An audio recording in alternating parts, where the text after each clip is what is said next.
dia 27 de gener de 2011, el jurat que ha d'atorgar els 7ens Premis d'Educació en el Lleure. L'integren les persones següents: Víctor Albert, Carles Barba, Josep González Agapito, Enric Puig, Rafa Ridegauna, Joan Tarrida i Eduard Ballot. Els Premis d'Educació en el Lleure són 6 guardons dotats amb 4.000 euros cadascun, destinats a reconèixer projectes, experiències i trajectòries de caràcter educatiu en l'àmbit de l'educació social i del lleure. El jurat ha valorat les 61 propostes rebudes i, després d'haver fet la deliberació corresponent, atorga els 7ens Premis d'Educació en el Lleure de l'any 2001 a Trajectòria.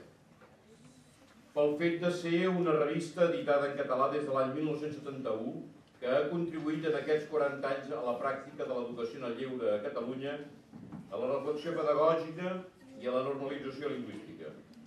Ha destacat per la qualitat i la perspectiva oberta i innovadora i ha sabut combinar recursos i continguts teòrics útils per potenciar l'acció de monitors i CAPs i l'educació dels infants i joves tenint en compte les seves múltiples dimensions.